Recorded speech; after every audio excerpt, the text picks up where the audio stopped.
Alors, ce matin, c'était tout à fait intéressant. On a entendu parler du concept de One Health, on a entendu parler de beaucoup de choses. J'ai découvert d'ailleurs que One Health, ça remontait à 2000, qu'en 2011, il y avait eu déjà des textes qui avaient été mis en place.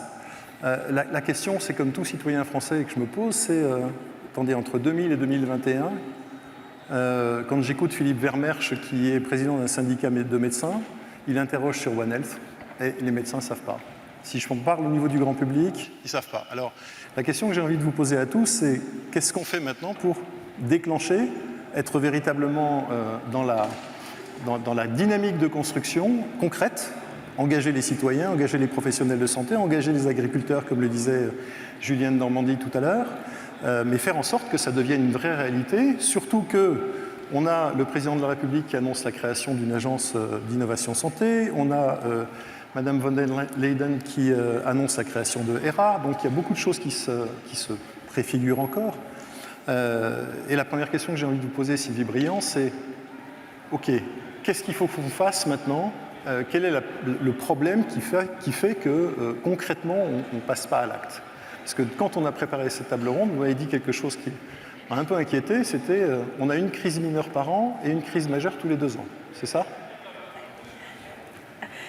Oui, en fait, et c'est ça le problème, c'est que on a de plus en plus d'épidémies qui ont un potentiel pandémique parce que le monde est de plus en plus connecté et donc les virus voyagent comme les hommes. Et on a aussi une forte densité humaine dans les centres urbains, donc plus de villes, donc plus de potentialité aussi pour avoir des épidémies. Et comme on l'a vu ce matin, 75% de ces épidémies ont une origine zoonotique, c'est-à-dire animale, et des virus animaux, il y en a des milliards. Donc le potentiel naturel d'avoir des virus qui peuvent infecter l'homme, en fait, n'est pas illimité, mais est quand même très important. Donc ce qui est important, c'est effectivement, nous, ce qu'on essaye de faire, c'est de prendre ces épidémies à la source pour éviter qu'elles deviennent trop importantes et dégénèrent évidemment en pandémie.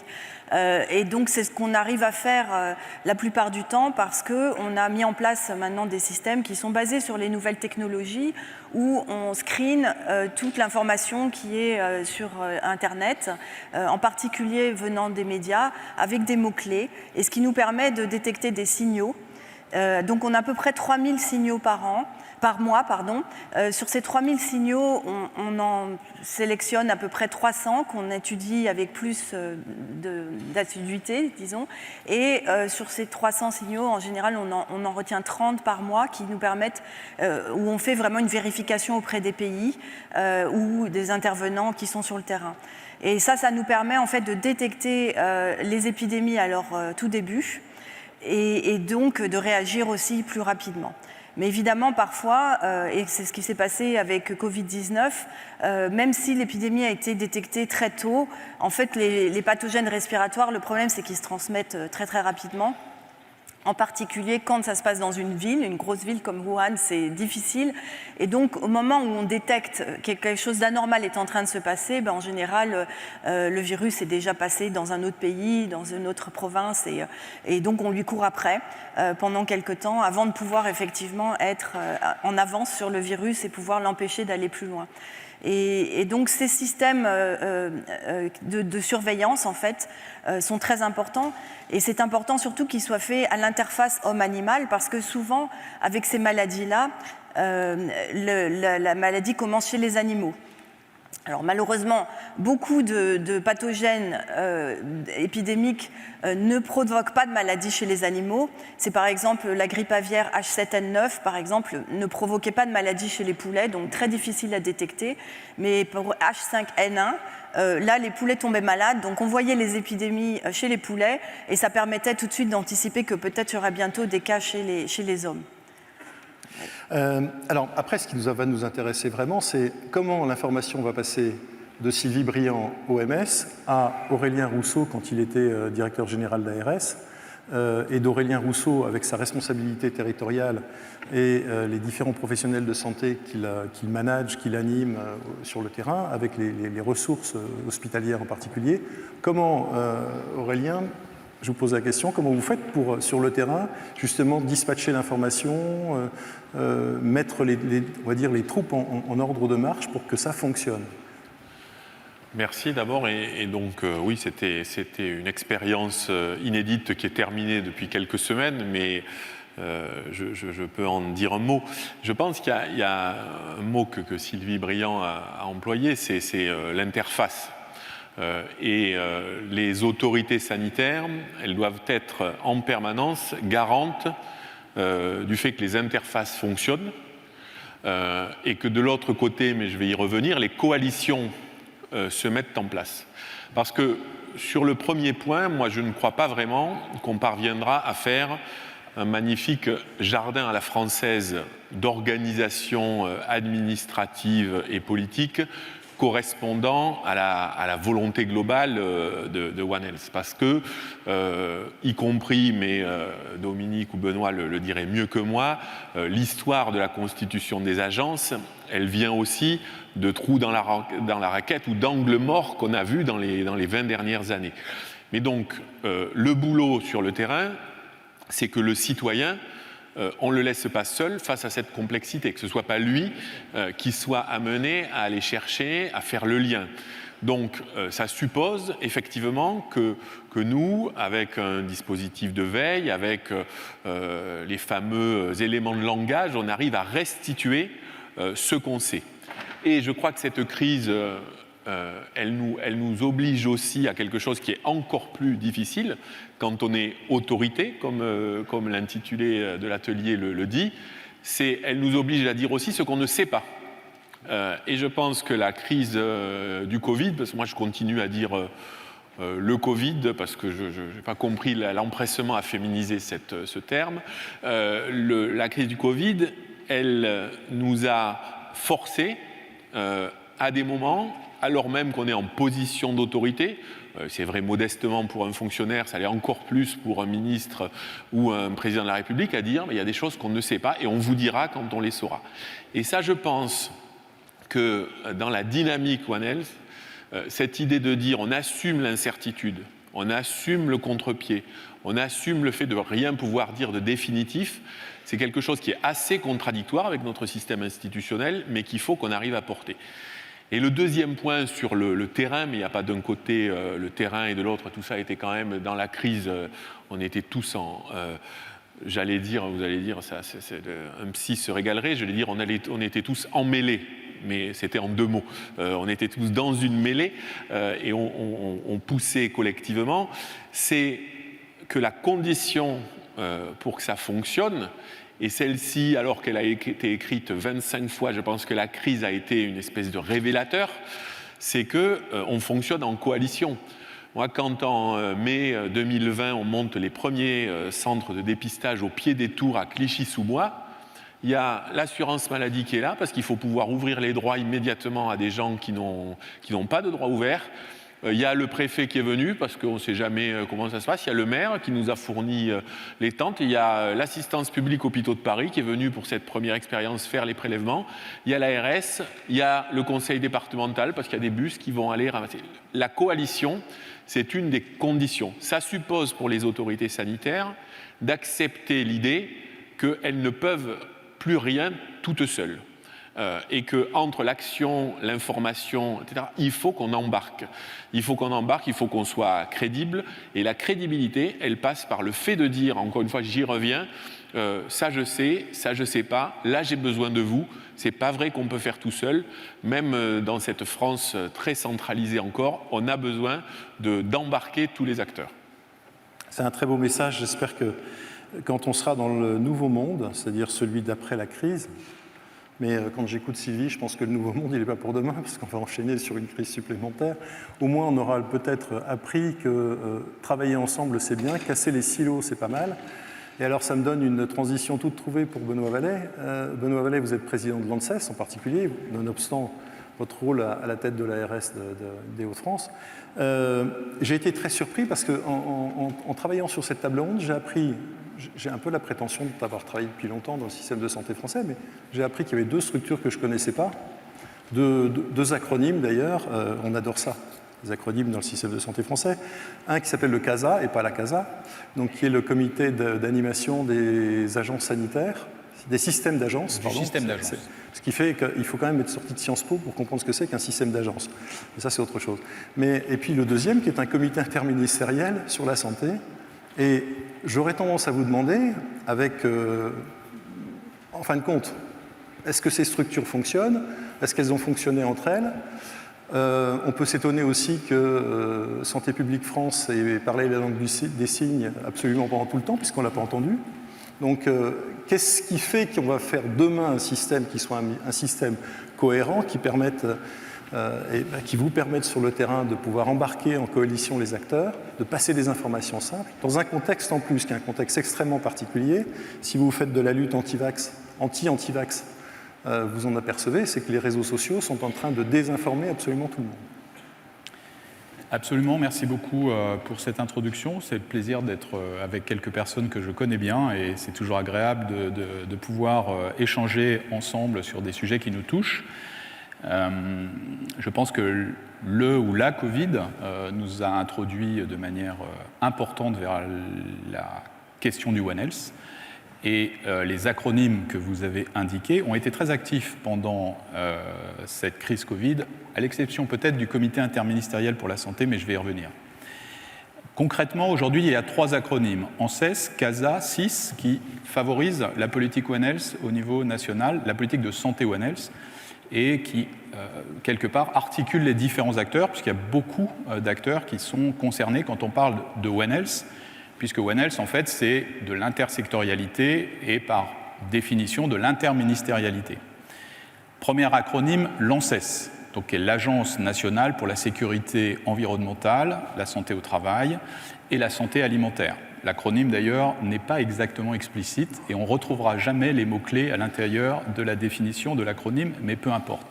Ce qu'il faut savoir tout de suite, c'est que cette agence, qui est vraiment une agence One Health, qui a été créée par la fusion d'autres acteurs qui existaient au préalable, et ceci depuis beaucoup d'années maintenant. Elle fait travailler ensemble le ministère de la Santé, le ministère de l'Agriculture, le ministère de l'Environnement et du Développement durable, le ministère du Travail et aussi celui de la Consommation et de la répression des fraudes, puisqu'il est aussi question de produits qui éventuellement sont importés frauduleusement sur notre territoire et pourraient avoir des conséquences sur la santé humaine d'ailleurs. C'est une agence qui se préoccupe de la santé humaine, même si elle regarde la santé animale et la santé végétale, pour les raisons qu'a indiqué tout à fait brillamment Sylvie Briand tout à l'heure, c'est-à-dire que malheureusement un certain nombre d'agents pathogènes passent d'un dispositif à l'autre, du végétal à l'animal et de l'animal à la santé humaine. L'humain n'étant d'ailleurs en réalité qu'un animal, si on est bien d'accord sur cette idée-là. Donc c'est une agence One Health, elle fait travailler ensemble ces différentes structures. Ça veut dire qu'en tant que telle, elle est interministérielle, et évidemment, ça permet des décisions qui sont portées collégialement par les ministères qui sont impliqués sur cette agence. Cette agence travaille avec l'Europe, c'est une agence très tournée vers l'Europe, elle est tournée vers la recherche aussi dans ces questions-là, et à l'Europe, elle travaille aussi bien avec des agences qui sont liées à l'alimentation, à la santé animale, végétale, mais aussi aux produits chimiques, mais aussi à d'autres acteurs importants comme le CDC, qui est l'équivalent de Santé publique France au niveau européen, si je devais faire un résumé. Deuxième acronyme, le CASA, le Comité d'animation du système d'agence. Pourquoi existe-t-il? Parce qu'à côté de cette agence One Health, il y a d'autres agences, vous l'avez indiqué, en particulier Santé publique France, l'Agence nationale de santé publique, qui, elle, s'intéresse directement à la façon dont la santé humaine est affectée en faisant de l'épidémiologie et du repérage des pathologies. Très impliquée dans la crise Covid, n'en discutons pas. L'ANSES ayant été très impliquée aussi sur les questions de santé animale transmise ou d'anomalies animales transmises à l'humain, mais aussi sur des effets par exemple, de recherche du virus dans les eaux d'égout, mais aussi sur comment le virus se retrouve dans l'eau qui stagne une fois qu'elle va dans les stations d'épuration. Enfin, beaucoup de travaux qui ont été engagés par l'ANSES dans cette situation-là, je ne vais pas les détailler. Le CASA, finalement, le comité d'animation du système d'agence, a été formellement introduit dans la loi, même s'il était préexistant à la loi sur le plan fonctionnel, en 2016. Et donc, il a pour obligation de faire travailler les agences entre elles, notamment, évidemment, Santé publique France et l'ANSES, mais aussi une agence comme l'Agence du médicament, qui a aussi des accès éventuelles sur la santé humaine, et donc il y a logique à les faire travailler ensemble. On pourra rappeler par exemple que la question des bébés sans bras, qui a beaucoup occupé l'actualité, naturellement associait ces trois agences, à la fois l'ANSES sur les produits éventuellement de l'environnement qui pouvaient avoir une affection sur le développement et sur les aspects de malformation déterminés par l'environnement, l'Agence du médicament, pour des raisons aussi équivalentes, d'inquiétude sur un certain nombre de médicaments qui peuvent entraîner des malformations. Et donc c'est un travail qui a été fait de manière conjointe pour repérer si oui ou non on avait une cause qui pouvait expliquer ces bébés sans bras qui apparaissaient, comme d'ailleurs ça existe depuis de nombreuses années. Malheureusement, les malformations ne sont pas toujours expliquées, et tant qu'elles restent en nombre limité et qu'elles ne croissent pas, l'inquiétude n'est pas encore au rendez-vous. Donc ce CASA se réunit tous les mois, et il fait travailler les agences ensemble pour ces questions-là. Mais le CASA, il a aussi une forme de sécurité sanitaire, qui est en réalité la réunion de sécurité sanitaire tous les mercredis matins au ministère de la Santé, qui met en place toutes ces agences, ce système d'agences, mais aussi évidemment les directions d'administration centrale qui y sont associées. Donc la réunion du mercredi matin à la Direction générale de la Santé est une réunion de sécurité sanitaire qui correspond d'ailleurs à l'exigence de l'OMS d'avoir des points focaux régionaux et d'avoir l'identification des signaux et voir comment on les traite, soit au niveau national, soit comment on échange avec ces signaux au niveau international. Cette Direction générale de la Santé, elle fait le lien aussi, dans cette réunion de sécurité sanitaire avec les différents représentants des ministères, avec le politique. Et ça, c'est un point très important, c'est qu'à un moment donné, les décisions deviennent politiques et elles ne sont prises à haut niveau qu'à partir du moment où les ministres concernés par les différents dispositifs se mettent d'accord sur les actions à mener. Je ne sais pas si vous vous souvenez les uns ou les autres de l'affaire Lactalis, par exemple, qui a été un dossier important de la fin de l'année 2017, qui concernait le lait en poudre pour les nourrissons.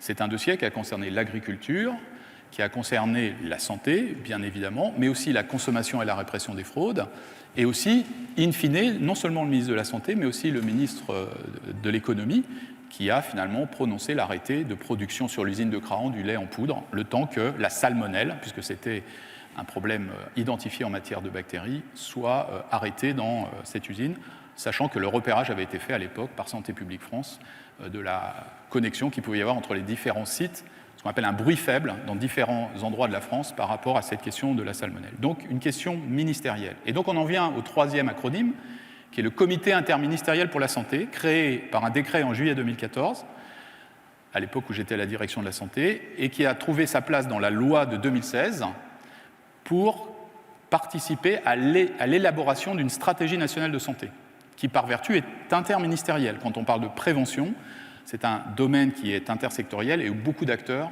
participent à cette dimension One Health de la prévention. Et donc le comité interministériel pour la santé existe, a eu beaucoup de production, notamment la première feuille de route interministérielle antibiorésistance en France, en novembre 2016, puis s'est réuni à nouveau pour définir la nouvelle stratégie nationale de santé de Mme Buzyn, fin 2017, conformément à ce que la loi de 2016 avait introduit, puis s'est réuni à nouveau en mars 2019 pour prononcer la feuille de route prévention santé au niveau national.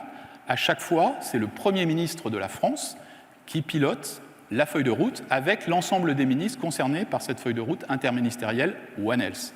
Et enfin, la dernière production, c'est en 2020, et c'est la feuille de route alimentation-santé qui a réuni de manière forte l'agriculture, la santé et d'autres ministères qui étaient partenaires.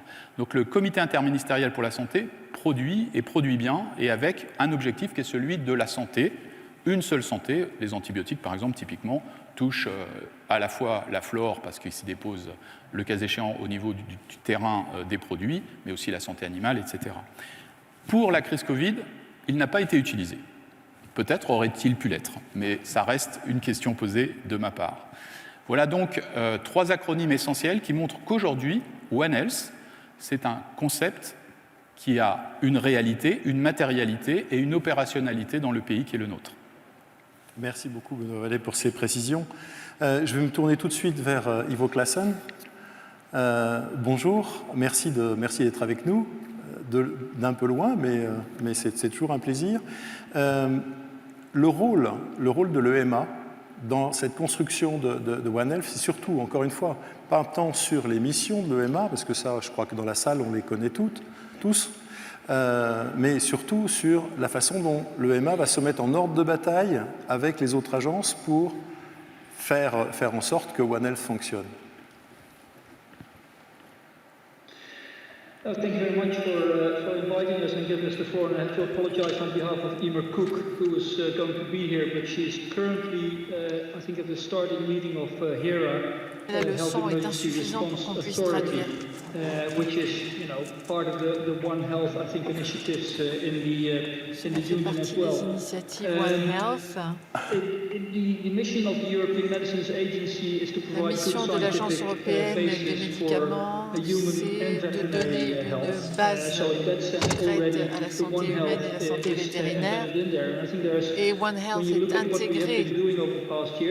Et si l'on voit ce que l'on a fait depuis quelques années, il y a deux sujets que l'on couvre vraiment. La résistance antimicrobienne, qui est reconnue comme un problème pour One Health, avec justement le passage des résistances entre l'humain et les autres populations, et tout ce que cela peut entraîner au niveau de l'impact sur l'environnement. Et cela nous donne une perspective européenne et mondiale. Et puis autour de la table, nous avons aussi parlé de la réaction aux différentes maladies émergentes, et le Covid a évidemment été au programme depuis 1 an et demi. Et cela a mis un petit peu de côté l'antibiorésistante. Après, ce que lie le Covid et l'antibiorésistante, c'est que pour réduire le risque de résistance antimicrobienne, résistance aux antibiotiques, c'est qu'on essaye de mettre en place une approche innovante, et l'agence aide les développeurs pour qu'ils mettent sur le marché de nouveaux produits qui pourraient réduire cette résistance aux antibiotiques. Il y a donc de nouveaux produits et il y a une nouvelle réglementation de la médecine vétérinaire sur laquelle nous travaillons.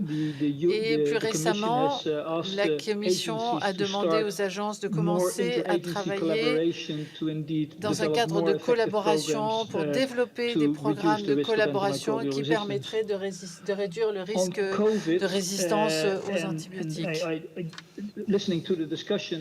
Et en écoutant la discussion, je comprends qu'il y a différentes agences, différentes institutions qui ont dû travailler ensemble.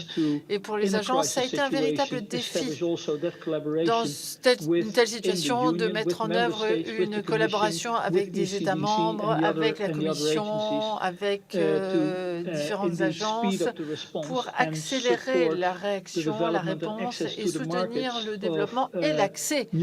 La mise sur le marché de nouveaux vaccins basés sur de nouvelles technologies innovantes. Donc, ça a vraiment été fascinant et on a vu qu'en 1 an,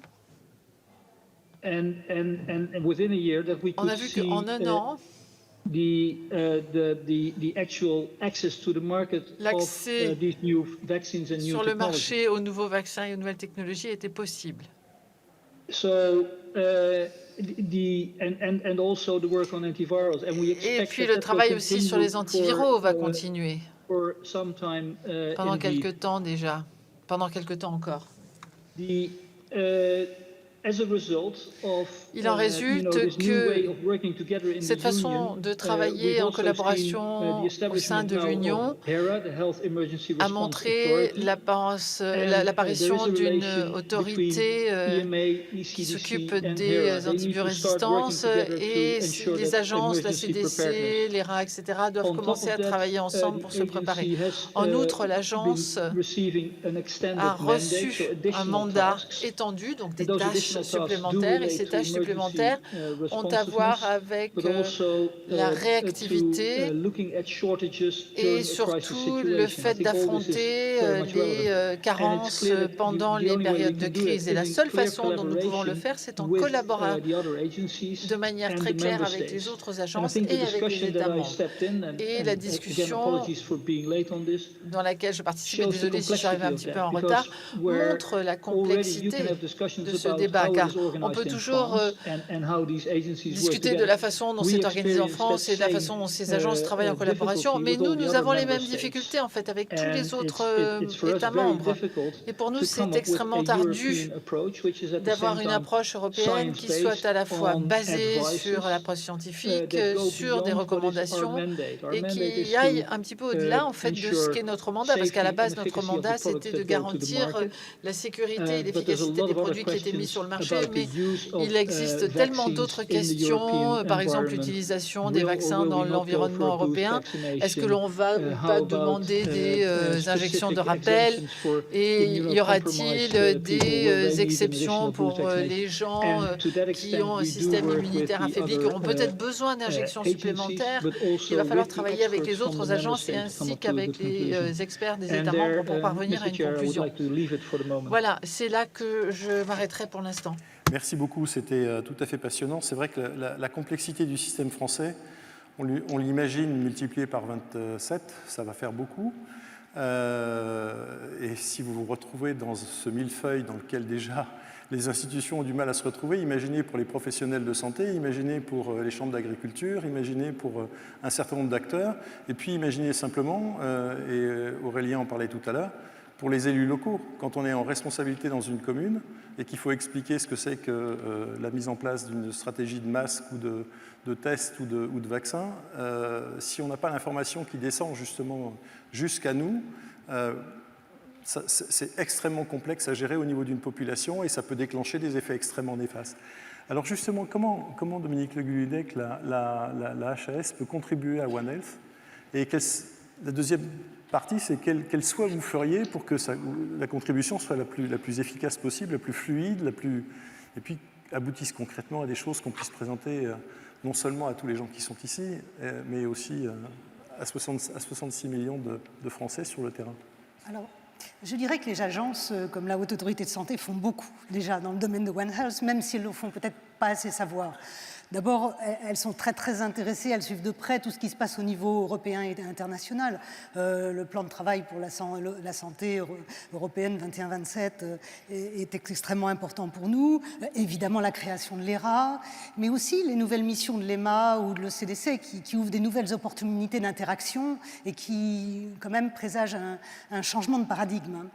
Mais également au niveau de l'OMS ou du panel de haut niveau qui a été créé d'expertise dans le domaine de One Health. Je pense que on n'est absolument pas désinséré de tout ça. Mais très concrètement, au niveau du travail quotidien, il y a des tas de sujets qui impactent nos missions dans le domaine de One Health. Alors, nos missions, vous les connaissez, hein, c'est l'évaluation des technologies de santé, en l'occurrence les antibiotiques, les vaccins, les tests, la stratégie vaccinale, les recommandations pour les professionnels, l'organisation des soins, l'information aux patients. Et dans tous ces domaines, voilà, le One Health est très présent. Je citerai juste 3 exemples. D'abord, l'exemple de la pandémie.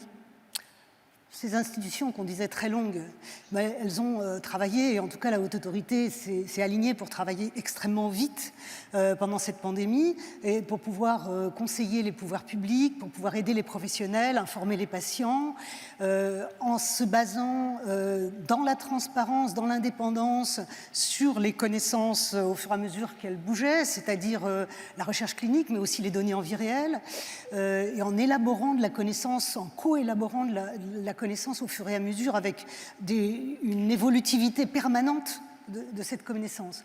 Et elle a permis quand même l'accès très très vite aux tests, aux vaccins, maintenant aux nouveaux médicaments. La HAS, elle a produit quand même 150 productions entre mars 2020 et septembre 2021 sur la Covid. 90 qui concernaient des technologies de santé, 45 réponses rapides pour aider les professionnels, etc. Donc voilà, tout ça dans les 8 jours qui suivaient une saisine. Donc pour dire que sur la pandémie, je pense que les agences comme la Haute Autorité, elles ont été au rendez-vous.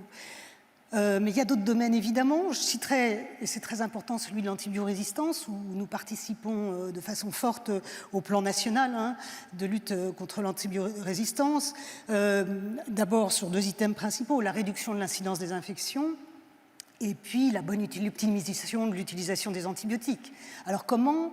3 exemples. On vient de faire un nouveau processus de certification des établissements. Nous y avons inclus des critères qui correspondent à la prise en charge des risques infectieux ou à la prise en charge des médicaments comme la pertinence de prescription des antibiotiques. La HAS élabore des indicateurs de qualité et de sécurité des soins. Eh bien, nous en avons qui concernent les risques, les infections associées aux soins et la surveillance des infections associées aux soins et leur prévention. Et puis, pour ce qui est des recommandations de pratique, le mois dernier, avec la Société française d'infectiologie de langue française et d'autres sociétés savantes, nous venons de sortir des recommandations de bonne pratique sur l'usage des antibiotiques dans toutes les infections courantes et la diminution, autant que faire se peut, de la durée de ces antibiotiques. Donc voilà. Par ailleurs, la commission de la transparence, qui évalue les nouveaux antibiotiques, elle a des éléments de doctrine spécifiques sur ces antibiotiques pour répondre à ce que nous connaissons tous, des problèmes de pénurie, des problèmes de taille de population cible, des problèmes de pauvreté des nouveaux antibiotiques qui sortent. Et je citerai simplement quelques chiffres. Entre 2018 et 2021, nous avons vu arriver 12 nouveaux antibiotiques. Eh bien, 50% ont reçu un ASMR 3. Je suis sûre que ça parlera aux industriels dans cette salle, 50%. Et si on regarde l'année dernière, un quart des ASMR 3, c'était des antibiotiques. Et de même pour les ISP, pour les indicateurs de santé publique, l'intérêt de santé publique, ça représente grosso modo un quart des intérêts de santé publique qui sont délivrés. Alors, troisième exemple, les questions environnementales. Eh bien, nous participons également, évidemment, avec l'ANSES et sous l'égide du ministère, sur ce plan santé-environnement 2024, pour, par exemple, dans l'axe prévenir et agir dans les territoires qui ont des sols pollués. De façon, alors nous sommes au bout de la chaîne, après l'ANSES, après Santé publique France, nous arrivons sur les recommandations aux professionnels, comment prendre en charge, comment prévenir et prendre en charge les populations exposées, par exemple, où nous sommes en train de travailler pour les professionnels, en particulier de premier recours, sur la conduite à tenir quand il y a un pic de pollution atmosphérique. Donc vous voyez, si ça, c'est pas du One Health, c'est vraiment tout à fait du One Health. Alors, beaucoup de travaux. Maintenant, je pense qu'on peut encore faire mieux. Oui, et je pense que les axes de travail, ils sont... Parce qu'on fait beaucoup de choses, mais pas forcément de façon, en ayant conscience ou en le faisant savoir. Je pense qu'il faut continuer la culturation dans nos agences, c'est très important. Il faut encourager le maximum la pluridisciplinarité, parce qu'on a besoin de la santé animale, on a besoin... Nous-mêmes, dans nos cadres de nos missions santé humaine, on a besoin des autres. Et puis, il faut coordonner, c'est vrai, il y a un besoin de coordination, non seulement à l'échelon national, mais à l'échelon international, ne serait-ce que pour échanger les connaissances, les expertises. Voilà. Donc, pour conclure, je dirais que cette crise, elle a été dure à vivre, mais elle nous permet peut-être de rebondir. Oui, c'est les leçons qu'il faut tirer. C'est que si on continue à fonctionner comme avant, ça va être difficile. Je crois que là, on va arriver à... Il ne faut pas oublier quand même que la première préoccupation des Gilets jaunes, c'était quand même les questions de santé. Donc, c'est un sujet qui est un sujet sensible dans le pays. Aurélien, par rapport à tout ça, on prend un exemple tout bête. Je crois savoir que le président de la République, qui vient demain ici, d'abord s'intéresse à One Health, puisque Olivier Véran, ministre de la Santé, nous a dit que ça ferait très certainement partie des priorités. Il prend la présidence de l'Union européenne à partir du 1er janvier. Il veut que ça se déclenche et que la France soit un pays leader par rapport à tout ça, et il a bien raison. Quand il demande quelque chose, on l'a vu avec le pass sanitaire et la vaccination, il fait ce qu'il faut pour que ça marche, et ça a marché. On est maintenant un des pays les mieux vaccinés. Il va attendre la même chose. J'espère. Je pense qu'il va attendre la même chose. Comment on se met en ordre de marche demain pour faire en sorte que ça fonctionne ? Je pense d'abord qu'il y a quelque chose, et je vais en venir évidemment à la réponse à la question autant que je puisse le faire, c'est que la crise, et le président de la République et le ministre évidemment l'ont très vite mesuré, elle a mis une espèce de coup de projecteur un peu cru, comme ici, une lumière un peu crue sur des choses qu'on avait écrites ou qu'on avait lues 150 fois. En fait, quand même, un des dénominateurs communs de tout ce dont on parle, par exemple, c'est la question sociale. c'est les inégalités. Julien de Normandie le disait tout à l'heure très bien, c'est-à-dire il y a les conditions pour arriver à faire du One Health. C'est les conditions matérielles pour se nourrir correctement. Ce sont aussi les conditions pour entrer dans ces fameux parcours dont on parle depuis 20 ans. Un exemple là-dessus, je crois, le 18 mars 2020, on reçoit et on est stupéfait les éléments de surmortalité liés au Covid. Et le département où la surmortalité est la plus forte, c'est la Seine-Saint-Denis. On est stupéfait, ça peut paraître complètement stupide a posteriori, on est stupéfait parce que la Seine-Saint-Denis est le département de très loin le plus jeune de France. Et la mortalité au Covid touchait moins les jeunes. Et donc là, il y a un embranchement avec deux questions. Et la plus angoissante, c'était est-ce qu'en fait, on a moins bien pris en charge les gens dans les hôpitaux de Seine-Saint-Denis.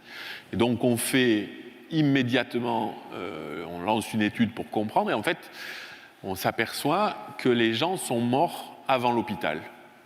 Ils sont morts parce qu'en fait, ils n'avaient pas accès aux médecins traitants, parce que quand vous êtes chauffeur Uber et que vous toussez, que personne ne vous a dit que l'assurance maladie avait mis en place une prise en charge, y compris pour les indépendants, ben vous vous dites j'attends, et à J+7, dégradation, parce que par ailleurs, beaucoup de déplacements quand on fait ces métiers-là, donc des facteurs de risque sur l'obésité par exemple, et c'est des décompensations rapides dans les services d'urgence. Ça, c'est la question sociale. Et je pense que le président de la République, et il l'a dit à plusieurs reprises, la santé, on ne peut plus la décorréler de cela. Et le One Health dont on parle là, qui est celui de l'organisation, du dialogue entre les agences, du dialogue institutionnel, il passe aussi par le fait de se redire en fait comment on fait pour en parler aux plus éloignés du système de soins. Et c'est la bagarre qui est menée depuis des mois sur la vaccination, où c'est pas la peine de s'emmerder, pour prendre le terme scientifique, avec quelques pourcents d'antivax fanatiques. La question, elle est celle des plus éloignés, des plus pauvres, qui, eux, ne sont pas vaccinés. Et donc moi, je voulais redire ça, parce que cet élément-là, il est décisif. Et je pense qu'on sortira de la crise aussi en se disant que One Health, c'est certes tout ce qu'on a dit, c'est aussi des trucs aussi basiques que le fait que la prévention et la promotion de la santé, avec par ailleurs des acteurs en France qui sont dotés d'outils extrêmement puissants, quand on passe par exemple aux data de l'assurance maladie ou ce que peut avoir le ministère, on peut aller vers les gens. Et je trouve que, moi je l'ai vécu comme tel, je suis arrivé à l'agence régionale de santé, le projet régional de santé en Île-de-France venait d'être approuvé, donc j'ai lu des choses sur l'aller vers, sur les inégalités, sur tout ça, mais j'ai quand même pris la même claque dans la figure quand en 2020, en 2021, à chaque fois, ce qui a été le principal déterminant, c'est cette question des inégalités. Et donc je pense que redire que ça n'est pas juste une question d'organisation, de dialogue, de clarté, mais aussi une question éminemment sociale, que du coup il y a la responsabilité populationnelle qui pèse sur tous. Ça veut dire le médecin de ville, ça veut dire aussi l'élu qui doit se dire que quand il fait de l'urbanisme, il fait de la santé. C'est ça aussi One Health. Quand il fait des pistes cyclables qui favorisent les circulations douces, il fait aussi de la santé. Et je pense que si on sort de là en se disant et en ayant convaincu, en assumant une fonction de plaidoyer, que c'est un des axes majeurs et que chacun a une partie de la réponse, on sera plus fort. Or, aujourd'hui, la réalité n'est pas celle-là. Il y a le débat politique, il est encore centré, et c'est juste, il n'y a absolument aucun sujet là-dessus, mais il est encore centré sur le nombre de lits de réanimation. Vrai sujet, je ne le balaye pas. Mais en fait, quand même, avec beaucoup moins d'argent et avec des politiques beaucoup plus proches du terrain sur la prévention et la promotion de la santé, on fait des choses pour le bien-être et donc la santé globale extrêmement puissante. Et je pense que c'est ce que le président de la République a voulu faire quand il avait fait un déplacement à la CEPAM du Val-de-Marne, quand il avait demandé à l'assurance maladie d'appeler toutes les personnes de plus de 70 ans, toutes les personnes de plus de 70 ans de ce pays, d'abord, puis après d'autres ont été appelées pour leur proposer la vaccination. Ça, c'est du concret, parce qu'en fait, il faut le prendre par les deux bouts, à la fois la technostructure, la gouvernance, et de l'autre côté, ce qu'on appelle le dernier kilomètre, mais qui est en fait qui sont les premiers 100 mètres vers le système de santé. Alors, tout ça, ça va demander des moyens d'information, de formation. D'une certaine manière, j'ai envie de vous poser une question provocante, Benoît Vallée, c'est à l'EHESP de se charger de former les élus locaux et les publics intermédiaires, les journalistes au passage, parce qu'en dehors de ceux qui sont émérites et qui sont présents avec nous, il y en a beaucoup sur le plan de la santé qui ne connaissent pas grand-chose et surtout qui font du sensationnalisme. Alors, où est-ce qu'il faut les mettre, ces écoles ou ces structures où on va se former et s'informer, non pas par silo, mais ensemble pour prendre en compte justement la responsabilité populationnelle, le fait de pouvoir dire à un pharmacien qui a un maillage remarquable sur le territoire, tu vas nous servir, toi, de référent dans tel coin pour la vaccination, au médecin qui est autour, aux infirmières, en coordination avec les élus locaux pour dire, ben voilà, maintenant One Health c'est ça, et il faut qu'on aille vers... Voilà, et dans une commune comme la mienne, pour aller parler aux agriculteurs en leur disant, mais vous êtes un échelon essentiel. Je pense que c'est une multitude d'acteurs qui doivent faire un tel niveau de formation. Le HESP, bien sûr, former des directeurs d'établissement ou des acteurs de santé publique en les confrontant à la fois cette idée de One Health, c'est-à-dire transversalité entre les différents protagonistes humains, végétal, animal, etc., mais aussi, comme le dit très très bien Aurélien Rousseau, une société complète, inclusive et avec chacun étant compris à l'intérieur de cette réponse. Le HESP a très certainement sa place. Mais les facs santé aussi. Aujourd'hui, vous le savez, en France, nous avons des facs de médecine, des facs de pharmacie, des facs concernant l'enseignement, par exemple pour les dentistes, mais aussi de l'enseignement qui est fait pour les sages-femmes, pour les kinésithérapeutes, etc., qui se sont réunis en un seul ensemble qui s'appelle la faculté santé. Donc ça, c'est un mérite énorme, puisque déjà, ça permet aux professionnels d'être ensemble au service d'une seule santé.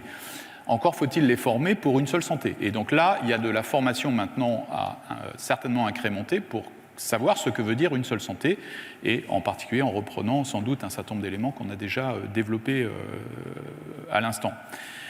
Mais évidemment, comme le sujet est interministériel, intersectoriel, il faut qu'il y ait aussi des questions de santé qui soient enseignées dans des secteurs qui n'ont pas forcément beaucoup à voir avec les facs santé en tant que tels.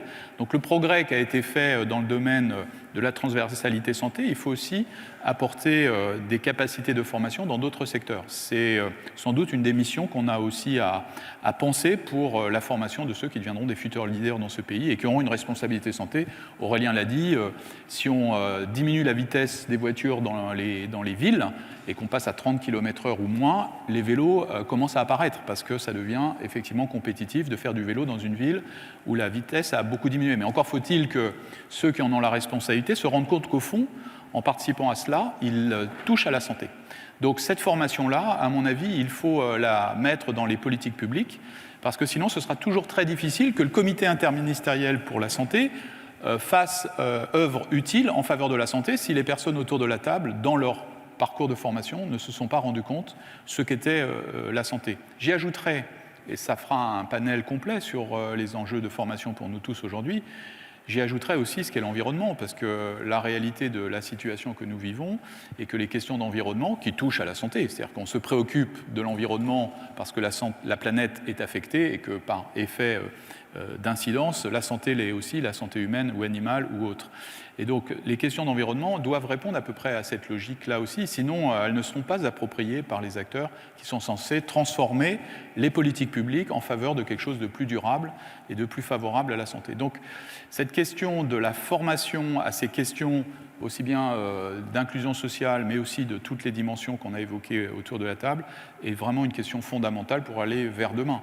Ceux que nous formons aujourd'hui sont les acteurs de demain. demain. La recherche d'aujourd'hui, c'est la vie que nous aurons demain. Donc ces questions de recherche, ces questions, notamment en sciences humaines et sociales, et de formation, sont extrêmement importantes pour que nous puissions aller vers un concept One Health. Vous le savez, aujourd'hui, de plus en plus, on ne parle plus tellement de One Health, même si c'est l'actualité qui nous associe, et on voit qu'on a encore du mal à y aller. On ne parle même plus de Global Health, mais on parle de Planetary Health, c'est-à-dire en réalité la santé planétaire, inclusive de toutes les questions que nous venons de poser, et dont la responsabilité est typiquement humaine. C'est ce qu'on appelle l'anthropocène, c'est-à-dire la période, l'ère à laquelle l'humain change la planète et toutes les conséquences dont nous parlons en ce moment autour de la table. Sylvie Briand, j'ai une question pour vous. Quand vous avez la parution d'une carte et d'une étude de l'IRSEM qui montre qu'un certain nombre de pays ont gagné en 20 ans une influence absolument colossale sur les autres, et qu'ils ont étendu leur zone d'influence, comme la Chine par exemple, sur 80 pays, qui sont capables de mettre d'ailleurs 20 millions de personnes juste autour d'ordinateurs pour vous balancer de l'information qui est juste drivée par un système qui est un système de propagande. Une structure comme l'OMS, est-ce qu'elle n'est pas d'une certaine manière un peu gênée parce que ce sont ses adhérents qui sont sous... Alors vous allez me dire qu'avant c'était peut-être plutôt du côté américain, est-ce que c'était mieux, j'en sais rien, mais ce que je veux dire simplement c'est que les équilibres changent et qu'à l'heure actuelle, la guerre de l'information et la guerre de la désinformation est quelque chose de vrai, de fondamental. Comment, quand on est une institution, et ça peut être un peu la même chose pour Ivo Classen, comment on est sûr de se prémunir contre tout ça? Donc nous, à l'OMS, on a vu déjà depuis longtemps que les épidémies étaient propices aux rumeurs. Quand il y a des épidémies, il y a toujours des rumeurs, ça va avec. La différence de cette épidémie-là, cette pandémie-là, c'est qu'il y a les réseaux sociaux. Et donc, ça amplifie les rumeurs. Et donc, dès le départ, notre directeur général, justement, a sonné l'alarme en disant on n'a pas seulement en train de faire face à une pandémie, on fait aussi face à une infodémie, c'est-à-dire à une explosion incroyable d'informations partout, ce qui fait que les gens, en fait, sont bombardés d'informations, ils ne savent plus qui croire. Et donc, ça génère une confusion où les gens ne savent plus qu'est-ce qui dit vrai, qui dit faux. Et je pense que c'est ça qui est difficile en ce moment, c'est que la plupart des gens probablement n'ont pas forcément une opinion bien arrêtée, mais avec ce tsunami d'informations, en fait, ils vont pouvoir avoir tendance à aller d'un côté ou de l'autre en fonction de ce qu'ils reçoivent. Et nous, on a mis en place des outils déjà pour essayer non pas de lutter contre ça, parce qu'on sait qu'on ne peut pas éliminer l'infodémie, on peut juste la gérer au mieux possible, de façon à ce que les gens puissent recevoir, avoir accès justement à l'information qui va leur être nécessaire pour prendre des bonnes décisions pour leur santé. Et donc, il y a des façons de gérer l'information en santé, en tous les cas, pour avoir une meilleure santé qui sont plus favorables que d'autres. Et on essaye de développer justement cette conception que les interventions pour gérer l'infodémie sont aussi utiles que le vaccin ou les traitements, parce qu'une mauvaise information peut entraîner une mauvaise santé aussi. Donc c'est important, et là aussi je crois que c'est encore un problème d'interface, il faut travailler ensemble parce que les journalistes ont un rôle à jouer, les professionnels de santé ont un rôle à jouer, les autorités sanitaires, tout le monde a quelque chose à faire dans la gestion de cette infodémie, et donc il faut donner aux gens les capacités de la gérer. Et pour nous c'est très important parce qu'on voit que les épidémies provoquent de la peur, et aussi sont toujours accompagnés d'incertitudes. Donc les deux vont ensemble, la peur et l'incertitude. Et quand on a un phénomène de peur, en fait, on a plusieurs réactions, mais une des réactions, c'est l'agressivité ou le repli sur soi. Or, ce dont on a le plus besoin quand on est en face à une crise, c'est justement, vous l'avez dit, c'est la collaboration. Donc, si les gens deviennent agressifs ou se replient sur eux-mêmes, eh bien, en fait, on a l'effet exactement inverse. Donc, c'est très important de bien gérer l'infodémie et de se donner les moyens de le faire. Ivo Classen, en 30 secondes, parce qu'on arrive à la fin de cette table ronde, même question. Je pense que c'est une question essentielle et il est très intéressant d'écouter cette question. Alors la communication, en quelques secondes, ce dont on s'aperçoit, c'est que beaucoup des nouveaux faits spectaculaires et des nouvelles négatives sont amplifiés très facilement sur Facebook, Twitter ou autres. Et on joue aussi sur les sentiments des autres, anti-autorités, anti-gouvernementaux, etc. Notre responsabilité est donc de nous en tenir aux faits et de voir comment on peut communiquer nos messages et comment on peut faire passer les messages de l'agence, par exemple, sur les effets secondaires des vaccins ou autres, et ce de manière responsable, en s'en tenant aux faits, mais en essayant de toucher les parties de la population qui sont très sensibles aux autres sources d'informations. Et tout cela est lié, bien sûr, au sujet abordé par Benoît sur la formation. La formation, c'est aussi une question de communication, comment présenter les nouvelles, et là, les journalistes ont un rôle important à jouer. Voilà, je n'ai pas tenu 30 secondes, mais j'ai essayé. Écoutez, c'était parfait. Je vous remercie tous. Si je peux faire le mot de conclusion, il faut vraiment que tout le monde travaille ensemble et que la stratégie à la française des silos disparaisse le plus rapidement possible parce que ça a été source de cafouillage au début de la crise. Ça a été bien rétabli depuis, mais que d'efforts et que de douleurs dans un certain nombre de familles et chez un certain nombre de populations de ne pas avoir compris un certain nombre de choses qui auraient pu très certainement mieux protéger encore. Merci encore.